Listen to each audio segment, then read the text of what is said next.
Oregonians are facing an extreme shortage of housing across the state.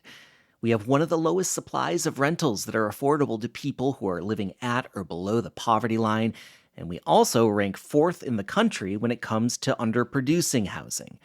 And although researchers say there really isn't a quick fix here, there are efforts underway to help reduce the strain. Today on CityCast Portland, we're talking with OPB News editor April Ehrlich about how we got here and why the future of housing in Portland could be co-housing. It's Tuesday, September 5th. I'm John Notarianni, in for Claudia Meza, and this is what Portland's talking about. April, thanks for coming back on the show. Thanks for having me. I understand that you have completely figured out the solution to housing in Oregon. So let's just go right to it. What's the solution, April? How are we going to fix it? That's hilarious because when I was assigned this story, it was assigned to me as a solutions journalism piece. And that was a question my editor kept asking me, which was, so what's the solution? What do we do? And I'm like, you want me to answer this right now? It's a cool series that you've been doing at OPB, you and your colleagues. But I mean, I think one of the other ones was about like drug addiction in Oregon. If you guys come out of this and have the solutions to all of these problems, I will be very impressed. That would Yeah, they're like very heavy lifting stories. Yeah, I mean, and with housing, I mean, I think we kind of ambiently feel that we're in a housing crisis, right? That's not a surprise to anyone, whether you're trying to rent, whether you're trying to buy a house. Like, it's pretty clear that there's a problem going on. But for this story, you talked with a bunch of experts about it. What sort of data points are they looking at to say, like, yes, this really is a crisis? Yeah, I think the biggest one is homelessness numbers. I mean, you were talking about like we're in a housing market crisis and you can see it on the street. It's very visible, the increase in homelessness we've had. And experts say, yes, it's true. We have a pretty substantial increase in homelessness. Just in the last few years in Oregon, we've seen like a 22% increase in homelessness. And that's a pretty big indicator that the housing market isn't working.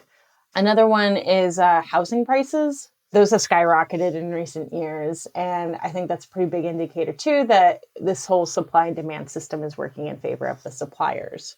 So when demand is high, like there are more home buyers or more home seekers on the market than there are homes available, sellers have the ability to increase their prices without repercussions because there will still be people willing to buy, even if it's a pretty low standard piece of housing.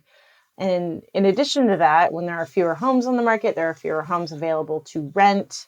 And so landlords can also increase rents with few repercussions. I mean, and I think it's so clear to anybody that's been trying to buy a house in the last couple of years. It's like housing was expensive.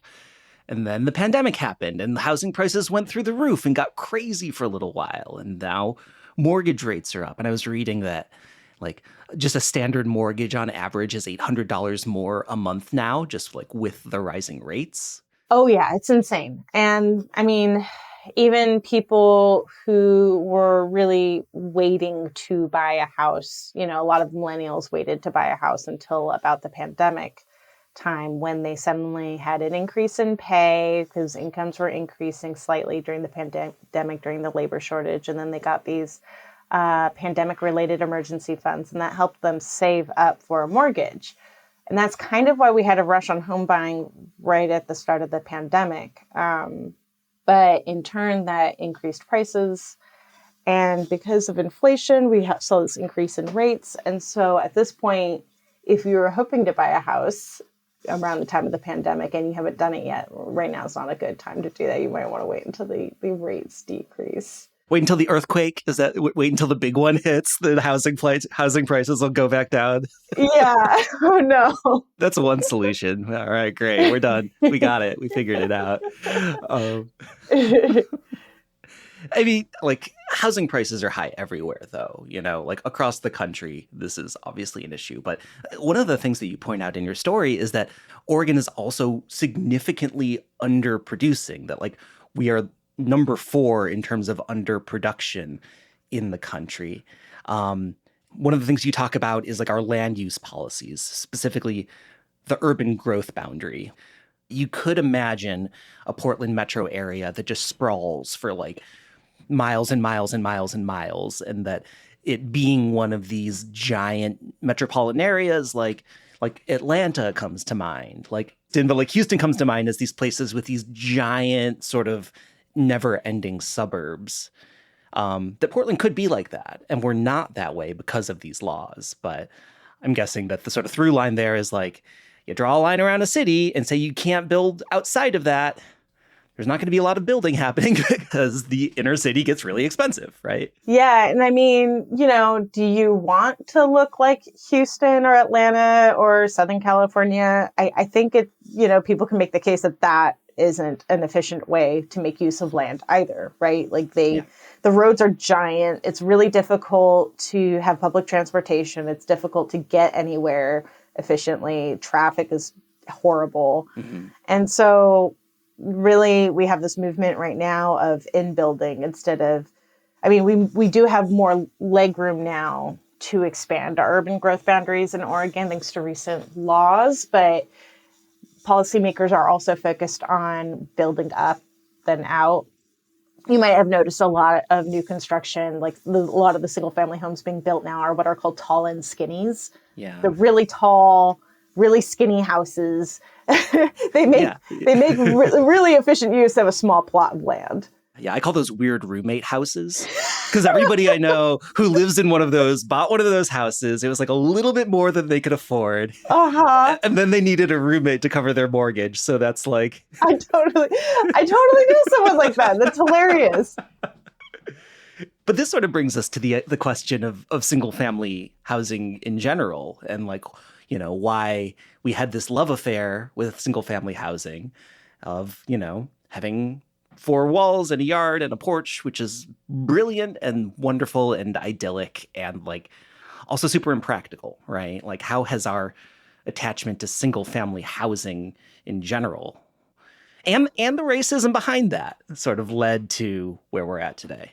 Absolutely. I mean, yeah, it definitely goes back to like 1950s, 60s, where we were kind of pushing this individualistic culture on people where you wanted to have the nuclear family and the successful husband and the kids and blah, blah, blah. And, in order to have that lifestyle, that's how I feel about it too. Rah, rah, rah. in order to have that lifestyle, you need to have a nice house with a backyard and a front yard and a grass lawn that you water. It does nothing. It produces nothing for you. It just looks nice and eats up water. And so, yeah, it was definitely a showcase of your success if you were an American.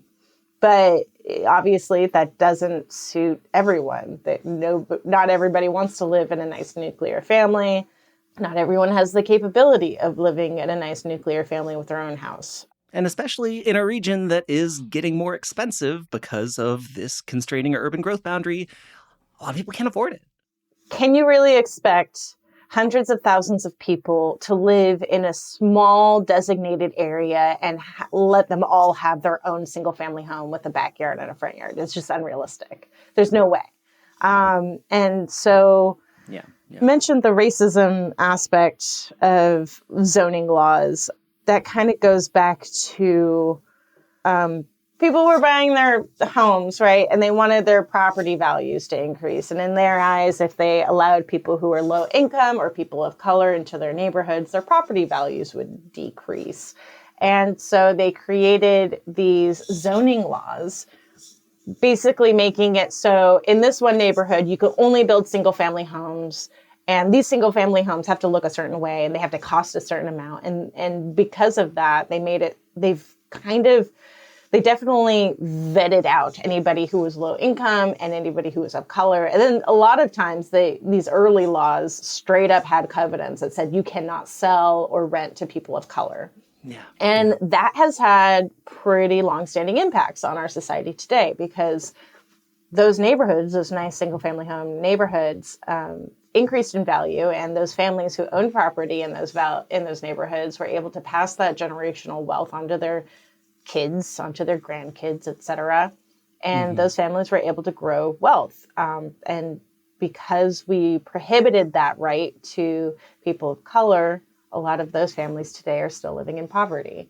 or live in neighborhoods that were destroyed by city planning in the 1970s and 60s in the name of urban renewal and urban growth as well. But that's, Exactly.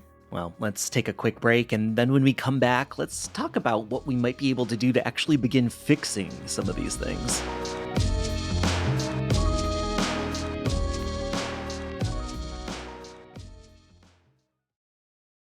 It's kind of an interesting year to talk about housing, though, because there is this recent analysis that says we need like 500,000 more housing units in the next 20 years, which sounds insane. But there is some serious action happening. We've seen the governor and the legislature sort of take a real bite at it this year. So I guess to your eye, is that 550,000 number remotely feasible? And like, what do you think about the actions that have happened so far this year to sort of move us in that direction?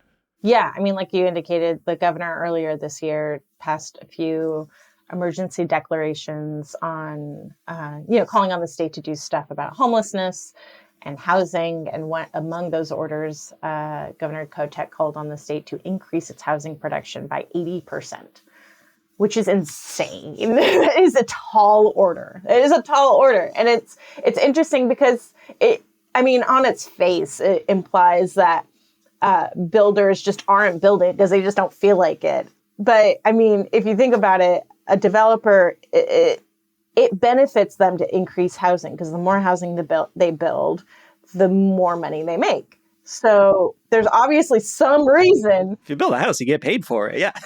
Yeah. There's obviously a lot at play for why we cannot increase housing. And in order to call on the state to increase housing, we have to address those factors that are prohibiting the state from increasing housing. And policymakers are starting to do that, but it's going to take a really long time. And there are so many factors going into it. One researcher told me that we need a moonshot action. We need something just big and just bold. And I'm not entirely sure that we have politicians who have the appetite for that sort of move right now, or even the ability, the financial ability to do that. And it's not like we have like billions of dollars of surplus in the state budget or anything. Oh no, wait, actually we do. Yeah. I mean, I don't know how they make their decisions as far as like when to dig into the surplus. But yeah, it's not like, we're in an emergency. If that's emergency funding, it seems like, you may want to tap into that. Well, I mean, one thing we didn't really talk about yet is just the legislature, right? At the beginning of this very wacky legislative session, passed about $200 million in funds for housing in various ways to support the development of housing and to sort of try and fight against homelessness. I imagine that when the legislature puts out $200 million, it's not like we immediately see houses springing up in the next 6 months, though. The houses are built, right? They've already built all those houses with that money. It takes a long time to build housing. So it's going to take a while.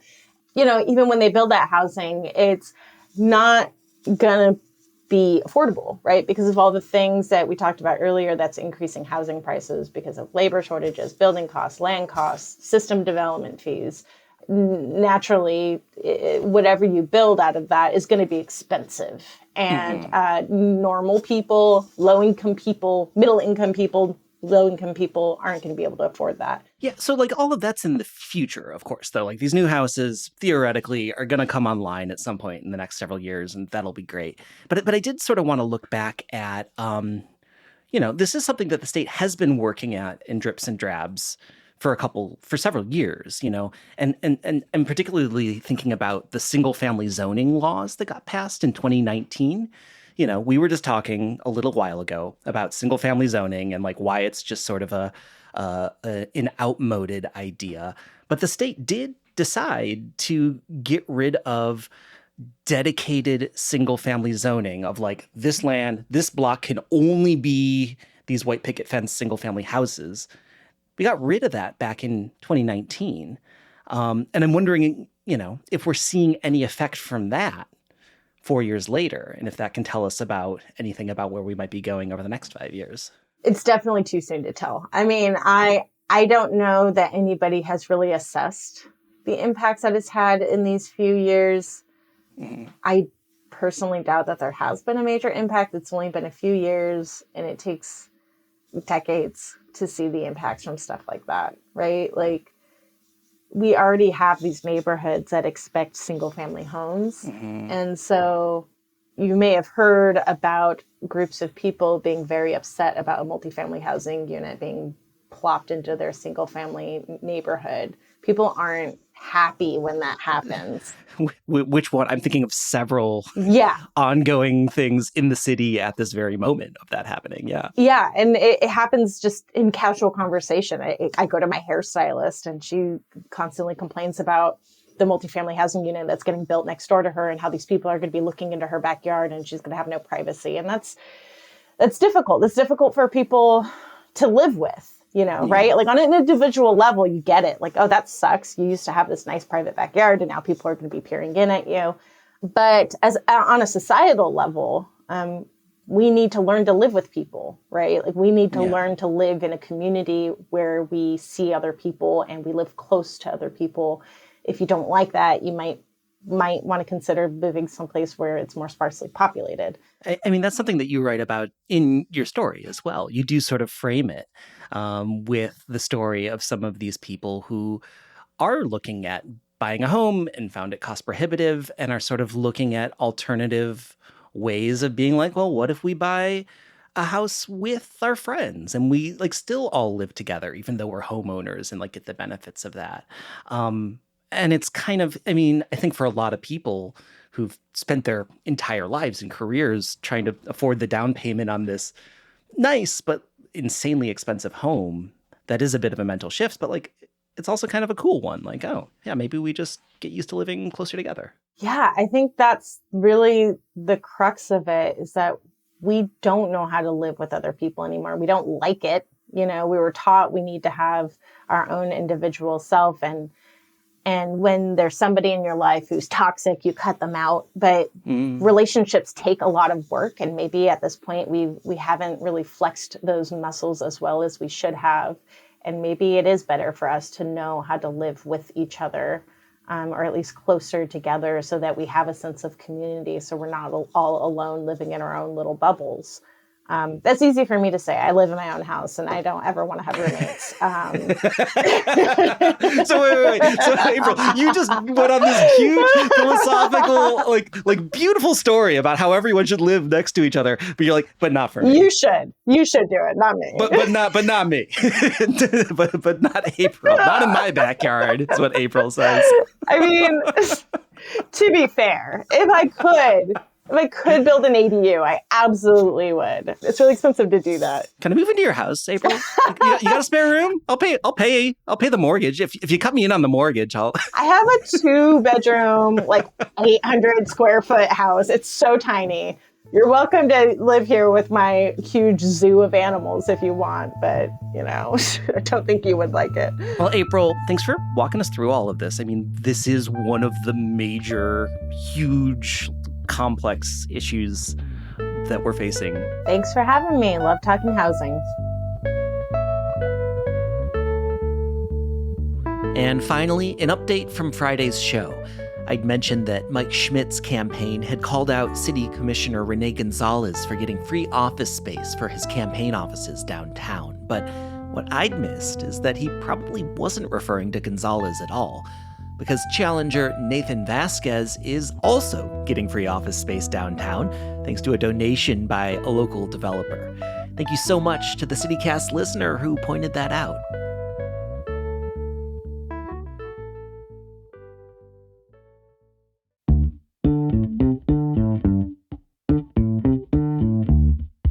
Well, that's all for us today here on CityCast Portland. Thanks for listening. If you enjoyed the show, we would really love for you to tell your friends about it, or leave a rating if you can. It helps us a ton. I'm John Notarianni, in for Claudia Meza. We'll be back tomorrow morning with a lot more from around the city. Until then, see you at Slim's.